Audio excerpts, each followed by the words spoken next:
Good afternoon, and welcome again to Djuma Private Game Reserve here in the Sabi Sands. Welcome to OnSafari. My name is Steve, and joined over there by Cam. And as I said before, we are here by the tent on a very warm afternoon in Djuma, and yes, indeed, you are on safari.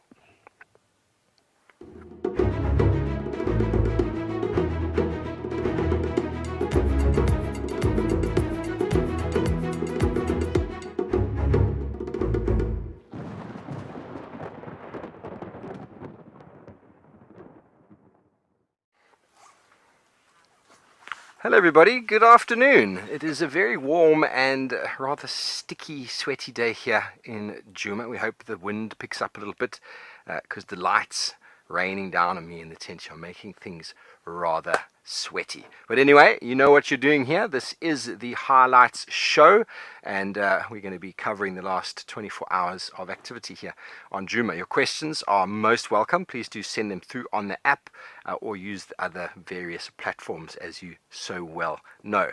So first of all, we're going to jump into a very interesting little clip with James from last night with a bit of time sharing of mongooses and squirrels. So we can just jump in there.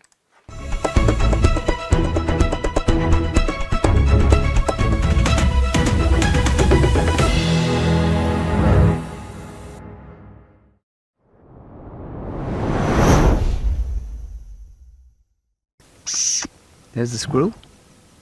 There we go. Has your house been raided? I must confess, if I was a little rodent, slightly smaller than a dwarf mongoose, which lived in a group, top left, there we go, I don't think that I'd be very comfortable sleeping in a termite mound with a horde of carnivores, because, well, one of them gets peckish during the night. Or if enough of them get peckish during the night, it's bye-bye squirrel. So, this Smith's bush squirrel is now sitting on his balcony thinking, this used to be quite a nice home.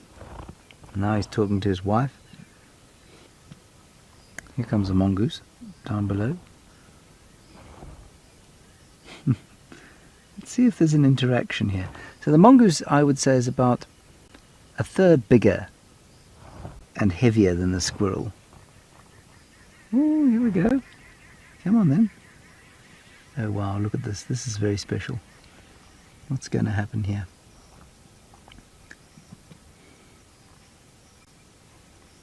Mongoose, can you see the squirrel? It's just above your head. Oh, see?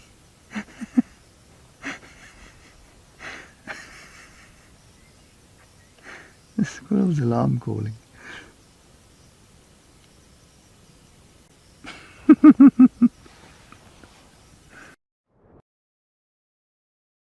Fascinating interaction. I've never seen anything quite like that, and you might have noticed at the same time that the light was quite low, so it was in the infrared. So squirrels and mongooses, and Mpho has arrived back. Welcome back, Mpho. Mpho is arrived back from his little leave, and he just wants to say a little bit of a hello there. Hello, Mpho. Hello. Welcome back. How are you? Mpho, we are on safari, don't you know? No, it's great to be back on safari. Okay, so that is the one and only Muscles Mpho, having transferred from Johannesburg and landing in the heat of the day here. So squirrels and mongooses interacting, and it was quite late at night as well. I recall that being the closing of the show. James in infrared. Very, very interesting. The time sharing, obviously we know squirrels live in trees, cavities in trees. They are not ground squirrels. And the mongoose in the ground. We do know of many mongoose species that interact with ground squirrels, but that for me is quite a unique interaction, and I thoroughly enjoyed watching that clip. So we're going to jump in again, and we're going to send you down this time to Eric, who, well, spent some wonderful time with some elephants in Amakala. So we found them at a waterhole. It looks they are quenching their thirst, but it appears they're not stopping. I think they have other plans. So it's a quick drink of water now, and then they'll move off, possibly to another water hole. Have a look at that little baby. Oh, he's playing with the water. Huh? He's playing with that trunk. He doesn't know how to use it properly yet. It's so cute. But he's getting the hang of it. Surely, but slowly, he's getting the hang of it. And that's Mom in front there. And they'll drink up to, sometimes, I mean, he'll probably drink about 120 liters of water in a day, and that'll be good for him. Whereas the females, they'll probably drink about 80, 90 liters of water. They always do this. They'll have a drink of water, and then, as if they like let it settle into their stomach, they stand there next to the water hole for quite some time, and then they move off. It's possible that they're also standing there communicating with each other as to what's the plans. Are we going to the next bar, or are we going home, or what's the story? I think they're going to the next bar. This one is dry. Lovely commentary there by Eric, and the comment he makes about elephants having a drink and then sort of standing there and settling. You often will find them, they'll finish drinking and they'll stand there with the trunk on the ground. The bulls especially, you see them doing that.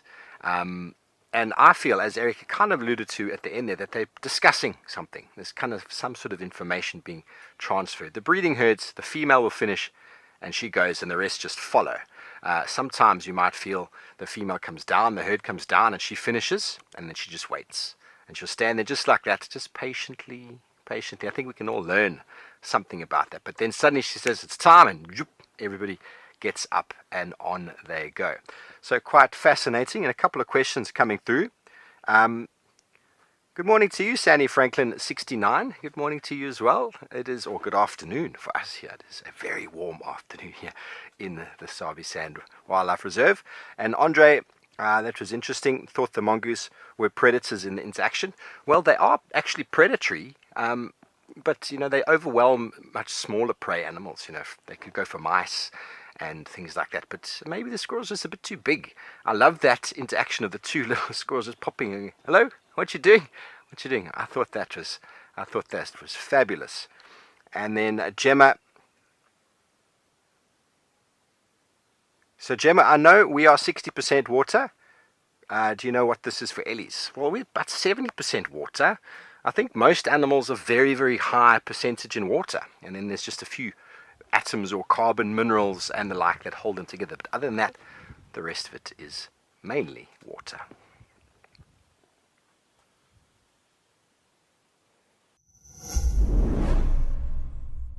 Good afternoon and welcome to Wild Earth's Bush Hub here in the Western Kruger. My name is James Henry, Gerrit is on camera, and over the next 30 minutes we're going to look at the highlights that took place in the field over the last 24 hours. We'll have a look at yesterday afternoon's sunset safari, this morning's sunrise safari, with an eye to planning this afternoon's activities in the field. This is OnSafari.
Okay, so while we wait for our UK visitors or viewers, we're going to go back inside the tent, see what we can find that's of interest. How was your afternoon, Cam? Hot. Hot. Did you have anything to snack on? I had some peanuts and raisins. Peanuts and raisins. Are you feeling substantially filled up and ready for the afternoon? Yeah, I'm not actually used to eating during the day. A little bit of coffee is quite nice for me. You're not used to. Cam, you've been on the one meal a day, haven't you? Yeah. But you're going on leave today. So from tomorrow morning, Cam is going to be on his way out. It's been wonderful having you here, Cam. Hope you've enjoyed yourself, and we look forward to maybe seeing you back in the near future. That will all be finalized shortly. But what are we going to do this afternoon, Cam? I reckon we're going to go out and shade hop again. We'll find out obviously shortly from James what he's going to be doing, because we haven't discussed it. So you're going to be finding out probably just before I do, and then we're going to take it from there with regards to what he's going to be up to. But we'll be shade hopping and maybe just hanging around the water, seeing who comes down to drink. It's that kind of afternoon.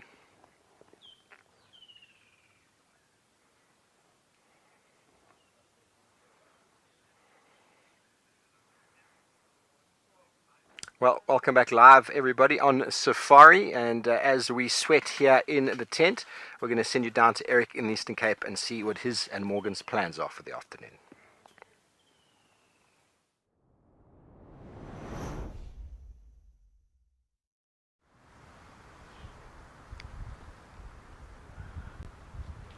Hello everybody, and welcome to OnSafari here at Amakhala Private Game Reserve in the Eastern Cape. My name is Eric and I'll be your naturalist for this afternoon. It's a very windy day here, but still a nice sunny day here in Amakhala. So we're going to try everything and anything in between. Not too sure what we can see. Hoping to follow up on some lions, maybe some other bigger profile animals. But we'll see what Mother Nature has in store for us, and we'll see what we can find this afternoon on safari.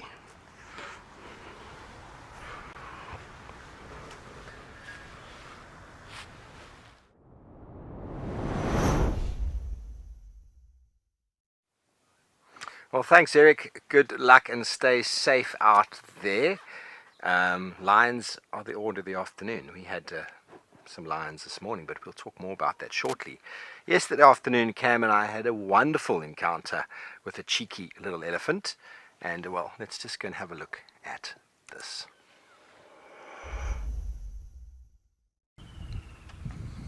This little youngster here, I'm still trying to figure out the age. He's probably about a year now, actually. He's got himself. Oh, here he comes. Who said I'm a year? I'm a year and 2 months, didn't you know?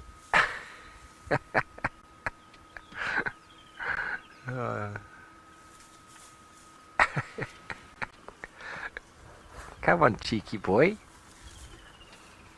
Come on, cheeky. Oh, you must be more than a year if you're able to use your trunk like that, eh?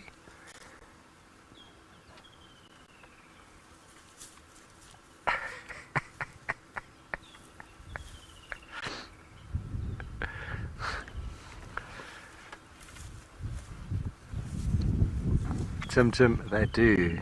Does your mum know that you're playing with us like that? She's going to in a moment, and then you're going to run back. Tim, so one of my favorite things in the world is a young elephant that gets cheeky like this. My favorite thing.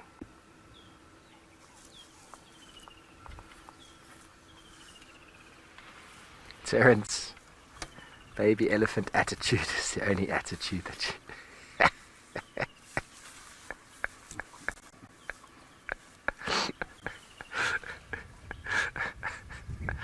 the only attitude that you tolerate.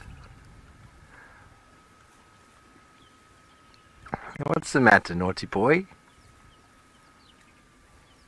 Oh no, we're supposed to be scared of you, aren't we? Supposed to run away. Yeah.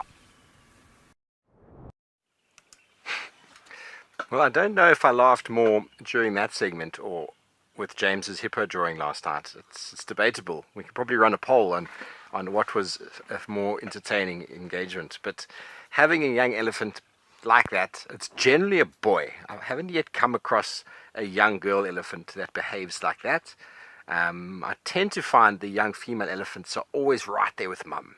They don't have that sort of more exploratory nature. I might be wrong, but it always seems to be a young boy that behaves like that with me. And, well, it never gets old, Cam, eh? It's always interesting. Never gets old. That sort of stuff I can do all day long. We really, really do enjoy it. Now, there's a couple of questions that have come through. An ants or termite fest would be good, Jackie, darling. Okay, we can see what we do. I know that there was definitely some action with ants this morning that James had. We'll be getting to shortly. But we can talk about some termites this afternoon. We can find some shade. Definitely ants are around. Viewing those sort of things really works so well on the bushwalk, where you can get the camera right up, down, and close and personal. I remember doing one bushwalk in Pridens where we spent the whole 3 hours just doing ants, which was very, very special. Hey 40, this was the cutest little Ellie you've seen. It's so cute. All of the behaviors of a big, scary elephant, you know, the ears up and the head coming down, and all of those things that they will eventually use as forms of intimidation, forms of defense and fighting, and also even that head shake, which later on in life will be very, very intimidating. But right now, with the trunk flopping around, it just looked rather comical, didn't it? And, well, as you could see, it made us laugh quite a lot.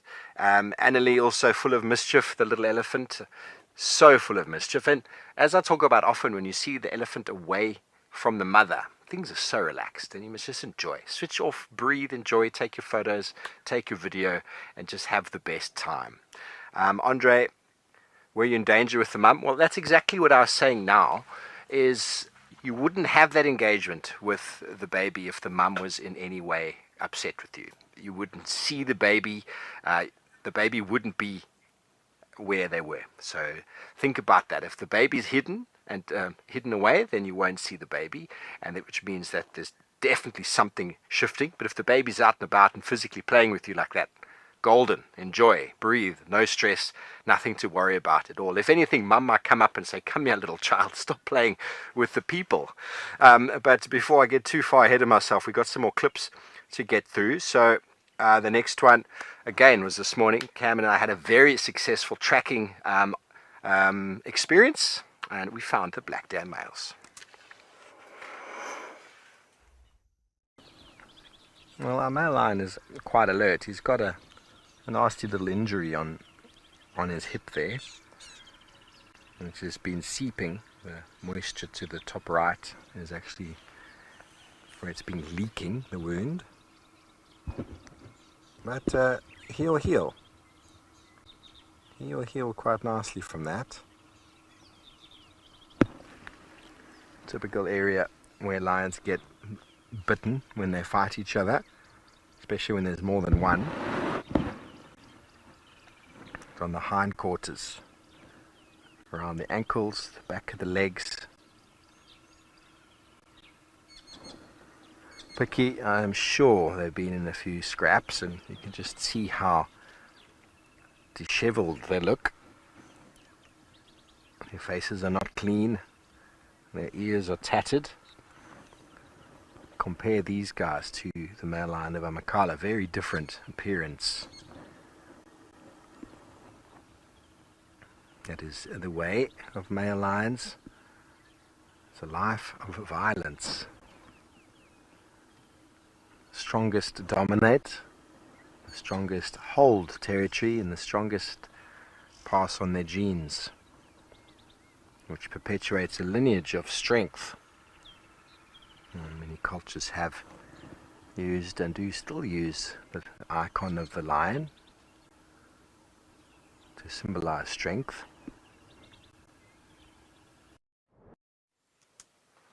Strength indeed. The black dam males, it's nice to see them, but they are looking battered. We got them, they were walking. It seemed like they were walking okay, but that one individual there, when he got up and moved away, he had a very badly injured back leg, and he's got that wound on his hip. I'm sure they'll be alright, but there's a lot of conflict, a lot of male dynamics, lots of things shifting within the Sabi Sand region, and it's not an easy job being a male lion. I think a lot of people are like, oh, male lions have it easy, they just follow the females and get the food.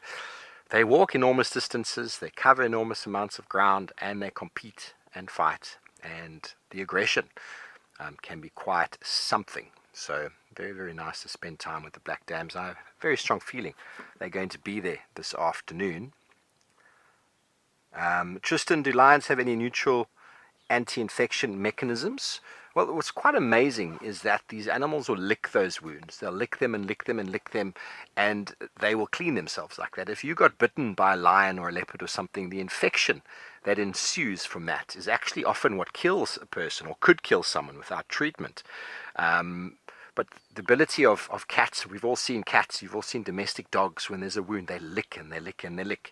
And there's a natural antiseptic sort of ability in their saliva that helps to neutralize and prevent infection and helps with the healing.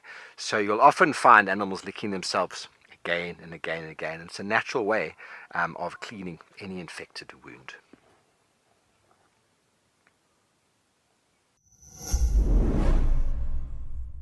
Good afternoon and welcome to Wild Earth's Bush Hub here in the Western Kruger. My name is James Henry, Gerrit is on camera, and over the next 30 minutes we're going to look at the highlights that took place in the field over the last 24 hours. We'll have a look at yesterday afternoon's sunset safari, this morning's sunrise safari, with an eye to planning this afternoon's activities in the field. This is OnSafari.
But lion injuries, I've seen, we had a female here in the Unkuhuma Pride that had a hole on her hip this size before I got here, and that got smaller and smaller and smaller. It never truly healed.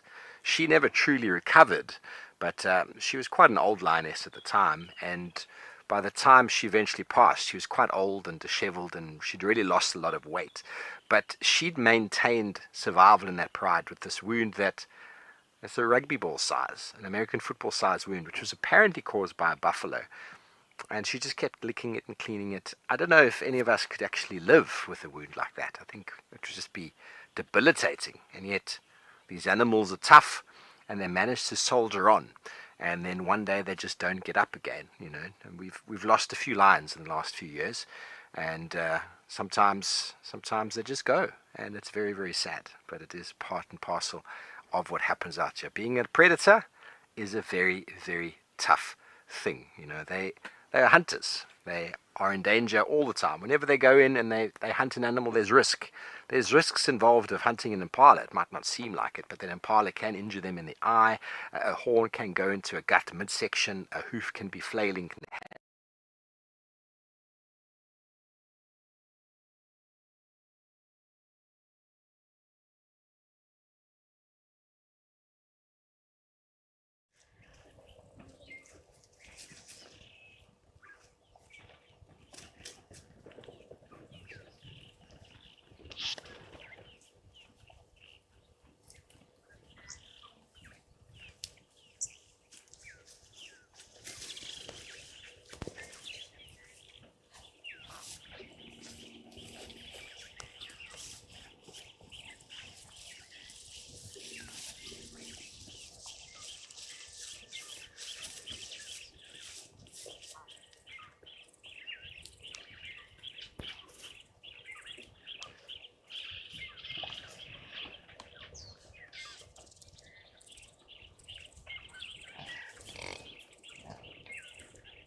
Sorry about that, everybody. Technical difficulties sometimes broadcasting from these live locations. But I'll quickly send you over to another clip over here, which was quite a fascinating moment with James this morning.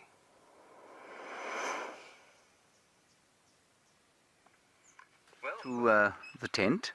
Let's have a quick look at the microscope where the amazing devouring of this fruit chaffer continues. Nadine says this is a bit creepy.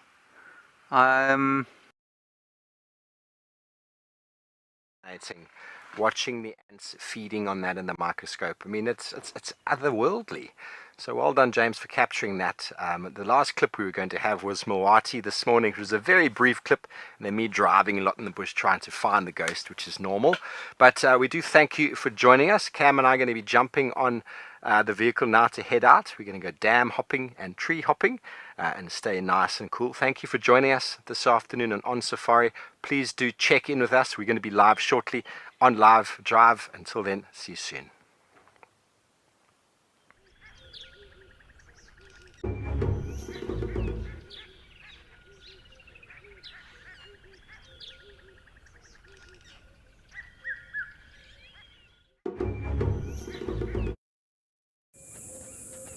This program features live coverage of an African safari and may include animal kills and carcasses.